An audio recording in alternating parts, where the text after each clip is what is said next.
اوراد و وظائف کے اعتبار سے سید اعلیٰ حضرت کا کیا انداز رہا، اور آپ رحمۃ اللہ تعالیٰ علیہ کن وظائف کو بطور خاص ترجیح دیا کرتے تھے؟ اعلیٰ حضرت رضی اللہ تعالیٰ عنہ کی جو ہستی ہے نا، جو ذات اقدس ہے، جب بھی آپ فتاویٰ پڑھ لیں حضرت کے، کتابیں پڑھ لیں، تحریریں پڑھ لیں، شاعری پڑھ لیں، اللہ کا ذکر، اس کے حبیب کا ذکر، تو وظائف، تعویذات، عملیات، ان سب کے اندر بھی سب سے مقدم اعلیٰ حضرت علیہ الرحمہ نے اس چیز کو رکھا۔ اس کی وجہ کیا ہے؟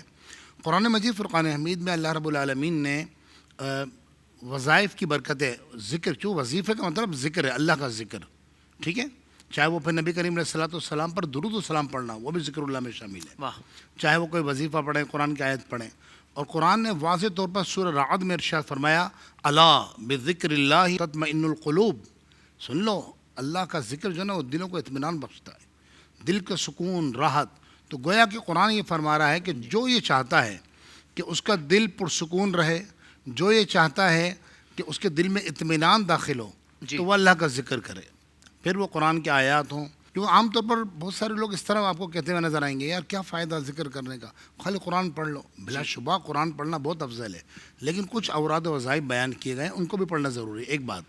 دوسری بات یہ کہ اللہ کا ذکر ایک ایسی چیز ہے، اللہ کا ذکر، کیونکہ وظائف کا مطلب یہی ہے کہ وہ اس طرح کے عملیات اور ایسے مطلب باتیں ان کی طرف لوگوں کو راغب کرتے ہیں جو کہ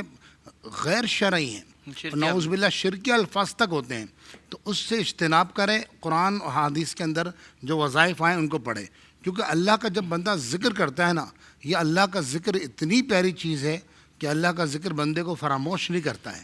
قرآن نے فرمایا فاذکرونی اذکرکم،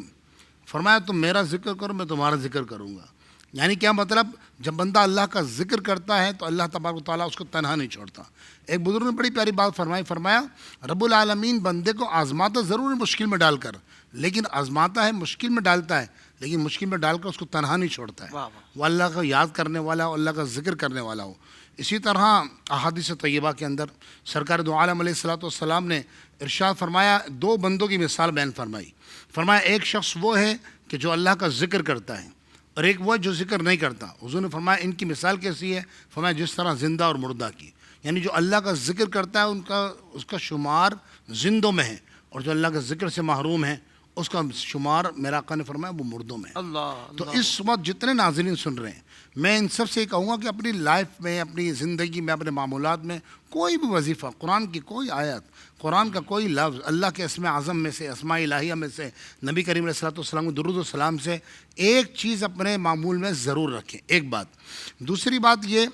کہ جو آقا دو جہاں صلی اللہ علیہ وسلم نے تعلیمات فرمائی، اس میں فرمایا افضل الذکر لا الہ الا اللہ، صحیح بخاری شریف کی یہ حدیث سے پاک ہے۔ اسی طرح سرکار دو عالم علیہ السلام نے ارشاد فرمایا کہ جو ذکر اللہ میں سب سے افضل کون سا ہے؟ فرمایا سب سے آسان دو کلمے جو زبان پہ بڑے آسان ہیں لیکن میزان عمل میں بڑے بھاری ہیں، اور فرمایا وہ کون ہے؟ سبحان اللہ وبحمدہ سبحان اللہ العظیم۔ اب اعلیٰ حضرت رضی اللہ تعالیٰ عنہ جیسا مجدد اور مفکر اور مدبر اور محدث اور مفسر اور کیا کچھ کہی اعلیٰ حضرت کے بارے میں کہ جب وہ ان کے ہم زندگیوں کو پڑھتے ہیں تو اعلیٰ حضرت نے خود فرمایا، سورہ توبہ کی جو آخری آیت ہے حسبی اللہ لا الہ الا ہو، جب یہ تعلیم اپنے مریدین کو، خلفاء کو تعلیم فرمائی اور امت کو یہ آیت تعلیم فرمایا حدیث پاک میں فرمایا گیا کہ جو شخص یہ آیت حسبی اللہ لا الہ الا ہو علیہ توکلت وہو رب العرش العظیم، فرمایا یہ آیت مبارکہ کوئی صرف دن میں 7 مرتبہ صبح 7 مرتبہ رات کو پڑھ لے، اللہ تعالیٰ اس کے تمام کاموں کے لیے کافی ہے۔ اب اعلیٰ حضرت فرماتے ہیں